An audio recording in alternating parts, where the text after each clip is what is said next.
Good morning, ladies and gentlemen. I'm Pingrui Li from Taiwan. I'm glad to share our preliminary data of our recent study about urethral PRP injection for refractory ISD. PRP is a concentrated blood product with high concentration of cytokine, chemokine, and growth factor. It is the most innovative autologous blood products used in regenerative medicine to enhance tissue healing and regeneration. Therefore, this study attempts to use PRP to regain sphincter innervation and striated muscle cells in the treatment of refractory ISD.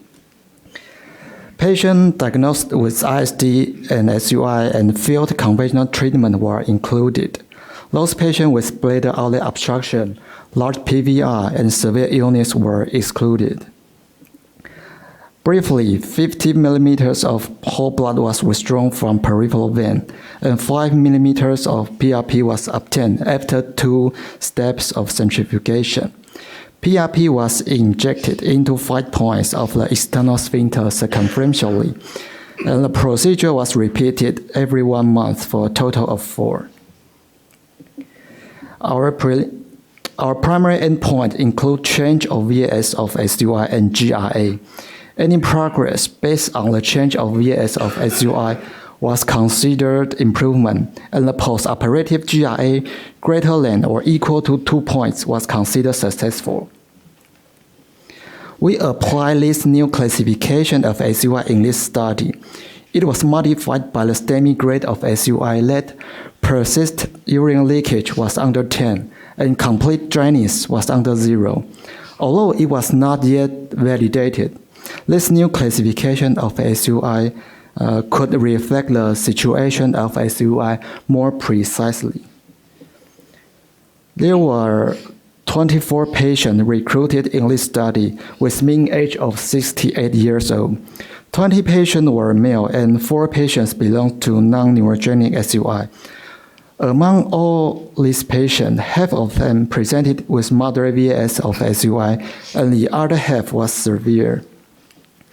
In general, subjective VAS of SUI significantly improved from 6.6 to 4.1. Otherwise, there was no significant difference in urodynamic parameters. This bar chart demonstrates the distribution of change of VAS of SUI and the post-operative GRA. Overall, the improved rate was 83% and the success rate was 45% after urethral PRP injection.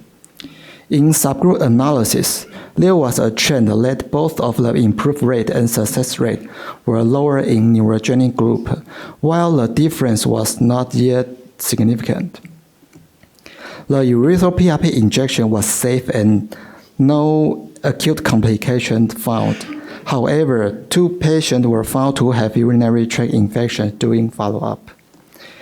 So in conclusion, urethral PRP injection for refractory ISD is safe, effective, and less invasive.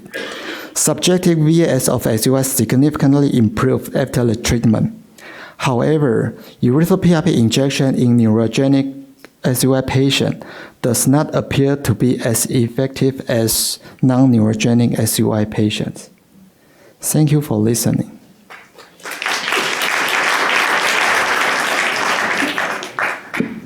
Hi, I'm Toby Chai from Boston. Did you think about doing a control group to see if this effect was just placebo? We did have some control group in another study, but in this preliminary data, we only compare not in this study. Yes.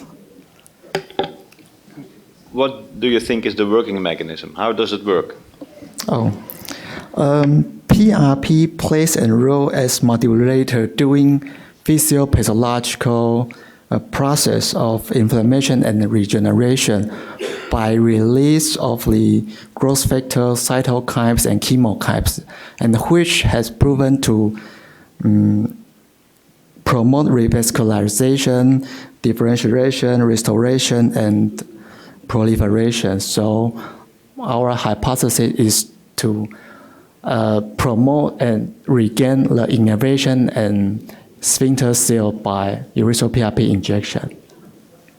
Do you have any animal study on this? No animal studies. Why you did not just inject sphincters in an animal and study the changes in the sphincter in animal? I don't understand. Pardon? Why you did not do an animal study to start with? Oh, I don't know. Hi, Chris Gomez from Brazil.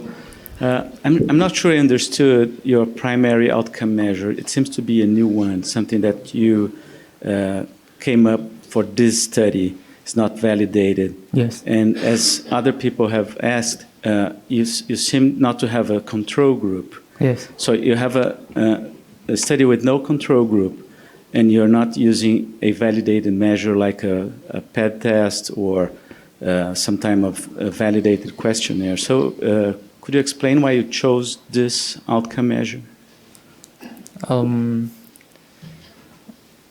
We are trying to create some more precisely of the scale. So in this preliminary data, we just try this new classification. I'm Yuhon Zhang. I'm the co-author of these studies.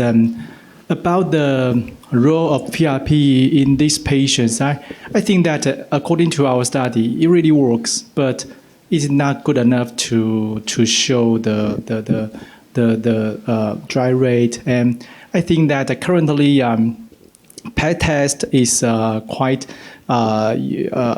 quantitative rule to discriminate severity of incontinence, but actually it is not very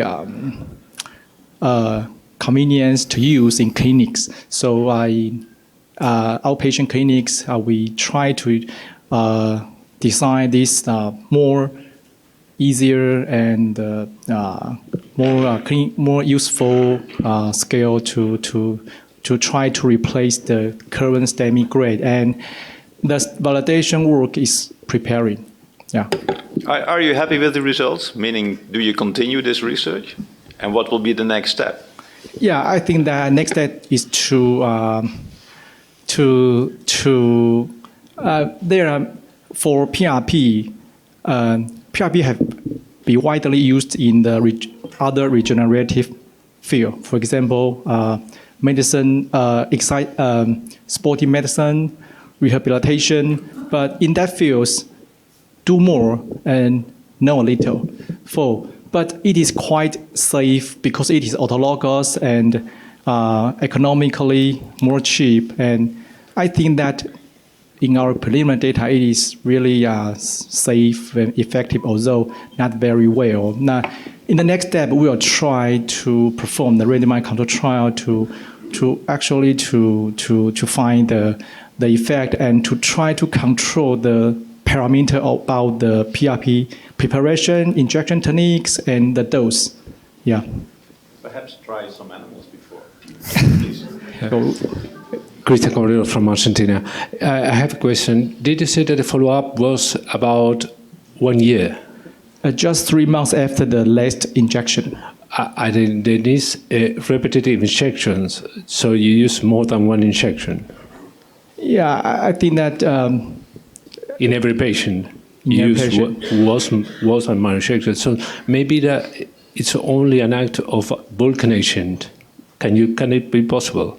Because we don't have a placebo control, so if you need so little follow-up and you need repeated injections, so it may be that if you put water, it would be the same. Yeah, I think that because after the 4 times injection, totally the patient received from the baseline to the end of the application was around 7 months.